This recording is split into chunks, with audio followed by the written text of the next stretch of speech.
Hey guys, and welcome back. So this is going to be part 2 of the tier list series. This one is going to be for mid to late game. I'm going to count this as anywhere from having 2 to about 5 or 6 T5 reds. So this is a very long period of time. This is going to be heroes that you're going to be chasing for a very long time, and so you will have to be very serious about which ones you level and how you gear them, because these are the ones that you're going to invest in.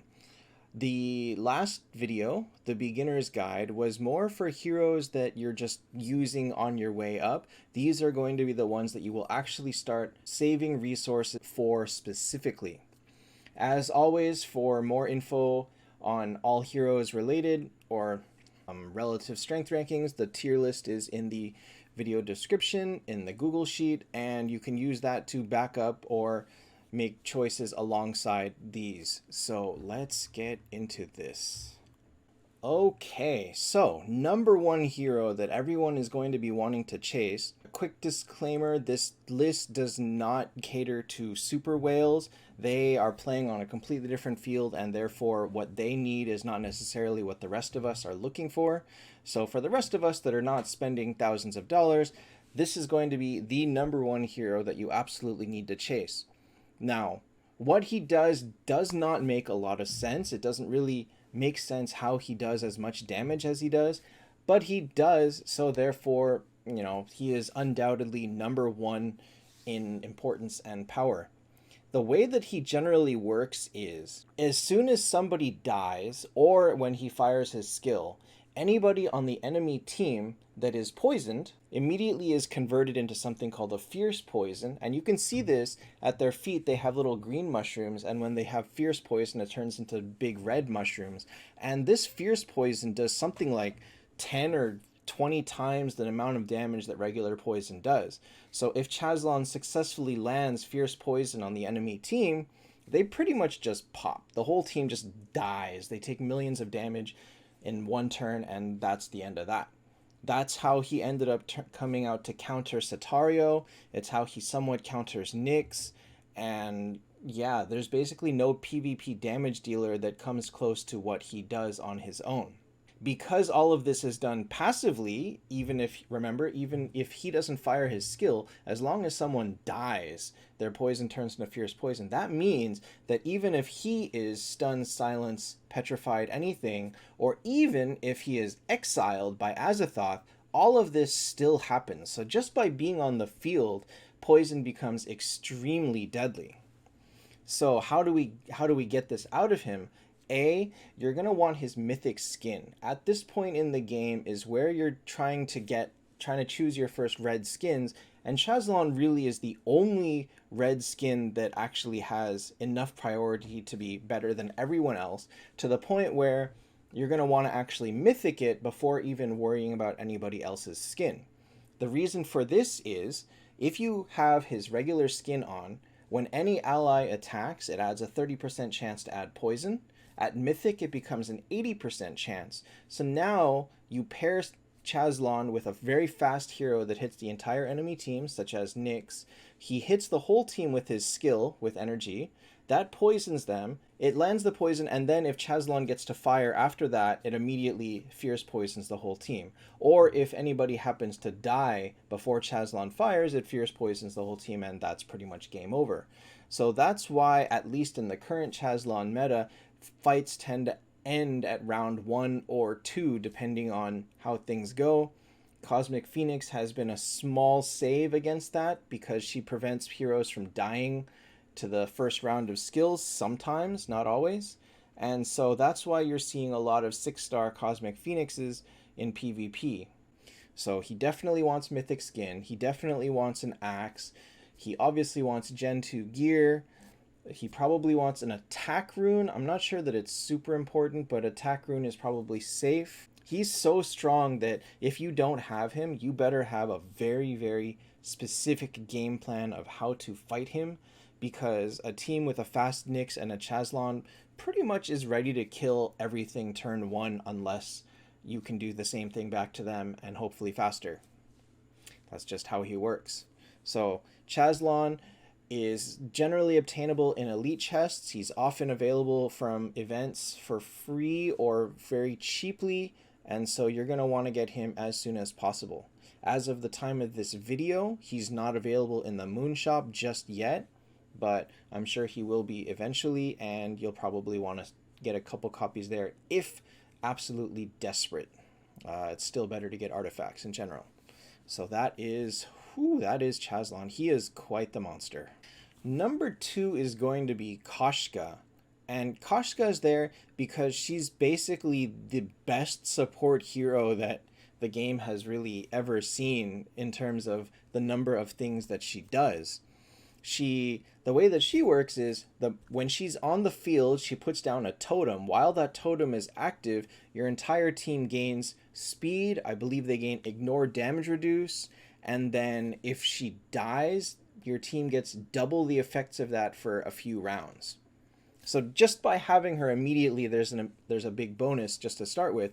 But then on top of that, at T5 red, when she enters battle, the hero across from her gets cat morphed, which is basically disabled, plus they take more damage. Her skill is a cat morphing, I think, one completely random hero, so she has a good crowd control ability.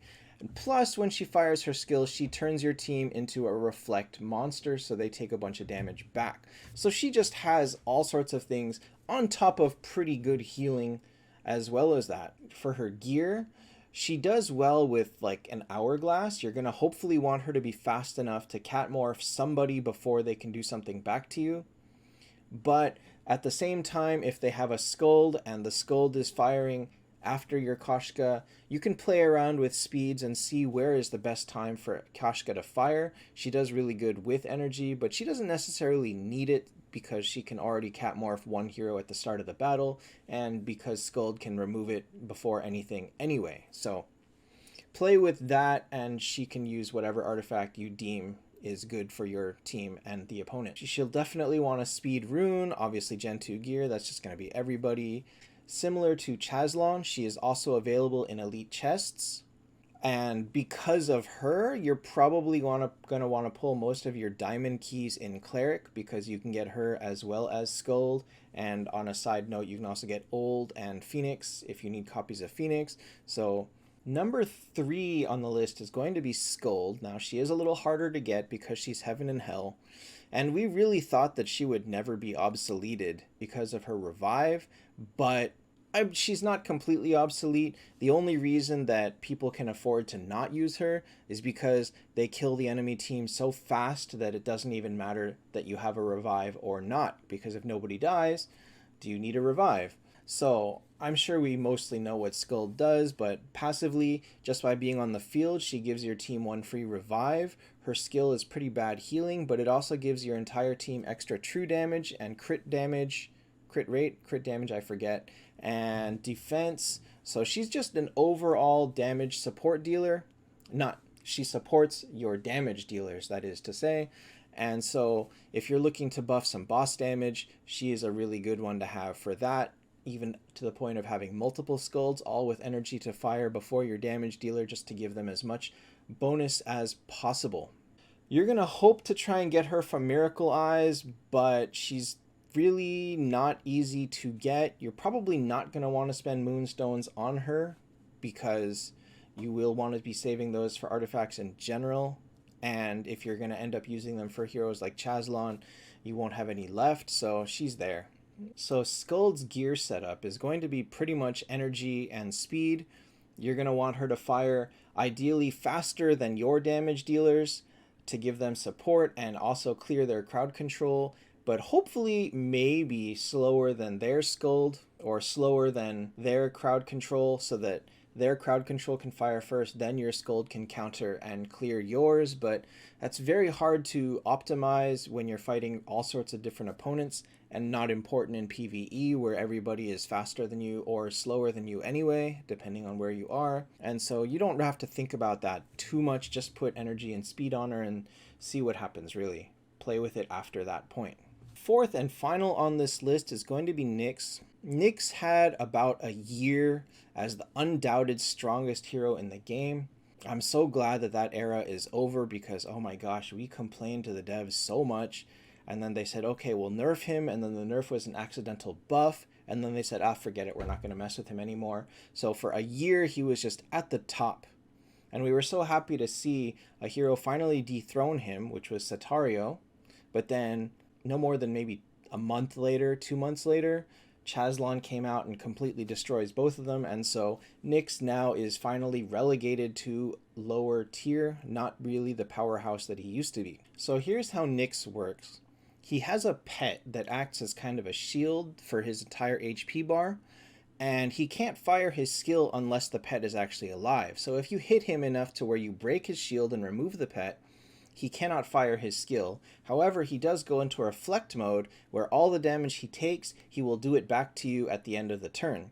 As well, when he fires his skill, he also goes into reflect mode, which I believe is 2 turns worth, and then does all the damage back to you. The reason that he was so strong before is because he's faster than really anyone has any right to be. So having him with full speed build and energy is he always gets to fire first.